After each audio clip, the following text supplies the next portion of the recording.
I'm getting a lot of questions from a lot of you about the class and the structure of the class, and so I wanted to try to make a video to see if I could make it a little easier for you. I've taught a bunch of online classes, but I feel like I'm getting a lot more questions than I usually do on these particular classes. So anyway, just very quickly, I want to walk you through it again, how to go about your assignments. So the major assignments that you're doing is every week you're going to start probably by watching my lecture video on that topic. Then you're going to do the reading on that topic. All of this is typically listed in the coursework page. So, for example, during week 2 that we just finished, you had, or that this particular class just finished, you had to watch the video that I made, the videos that I made. You read Foster, Chapter 1. By the way, every time you see Foster Chapter 1, not everything is on. I think a lot of you got confused that everything was on the readings. Well, remember, if you look at the syllabus, you have to buy 2 textbooks. The first week, I put Hope Chapter 1 on there for people who are waiting for their textbook. In week 2, this is a supplemental reading, so all of these under readings are just supplemental.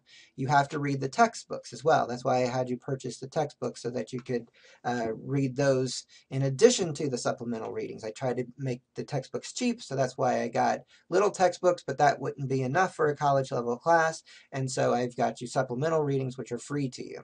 So anyway, you watch the video, you do the reading, then you go to the discussion board. I have it in this order.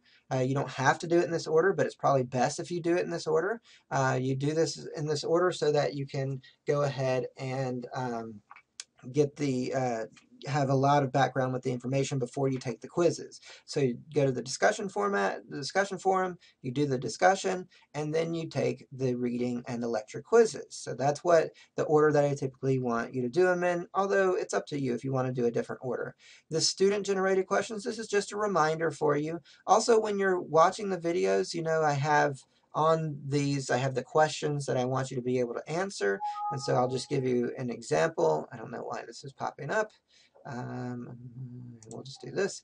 So if I viewed it as a student, yours looks more like this. And so if you were watching the videos, I also give you the questions that you're going to answer along here. Now these PTQ questions, they only will appear on the exams, not on the quizzes. As you go along, you're going to answer the questions. You're not going to turn them into me. This is you creating a study guide for yourself. You can also, while you're watching the videos, I have lecture notes over here. And so you can follow along with the lecture notes that I'm using to teach the class, and that should help you see where I'm going. You can take notes in the margins or anything that you want to do with that. Also, when you are doing your student questions, so I have student-generated questions, when you're doing your student questions, you can use my lecture notes to help you generate those questions as well. All right, so those are the basic things. Just a little bit to show you along the side. The paper tells you about the paper. There's an example paper. There's a rubric. It tells you exactly what I'm looking for in writing your paper. The exams tab isn't updated all the way yet, but it has the same questions that you see through the coursework pages. You really don't need that, but because you get it during the coursework, you get to see what questions I'm going to ask you. Student-generated questions, I give you a rubric of how you're going to work in your group. I also tell you what group you're in and the assignments. You have contribution ratings where you rate everybody's performance in the group. I'm trying to make this as clear as possible, but I feel like a lot of you don't feel like it's clear, and so I want to try to do whatever I can to make it clear. So every week you're just marching through that week's assignments. You're watching the videos. You're trying to answer the questions for yourself as you watch the videos. You can use the lecture notes as you watch to help you answer the questions. You're going to do the reading that's assigned for that week. Most of them are going to be out of the textbook, but there'll be supplemental readings almost every week. There is a discussion board that you do. Then you go and take each of the quizzes. Then if it's your week for the group, you work with your group. I have a folder that you can talk with each other about that. Now, in terms of the discussion forum, so here are the different groups. In terms of the discussion, the group projects, you're turning this in as a group.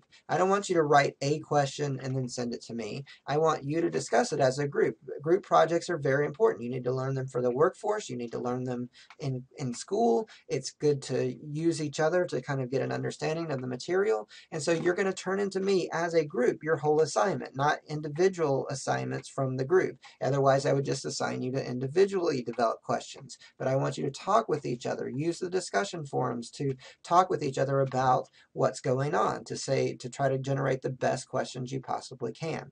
All right, so I hope this helps in some way. I know that there's probably more questions out there, but this is the general idea of the class. If you need anything, please don't wait to ask until you're upset about it. Ask as soon as possible. Okay, hopefully that helps.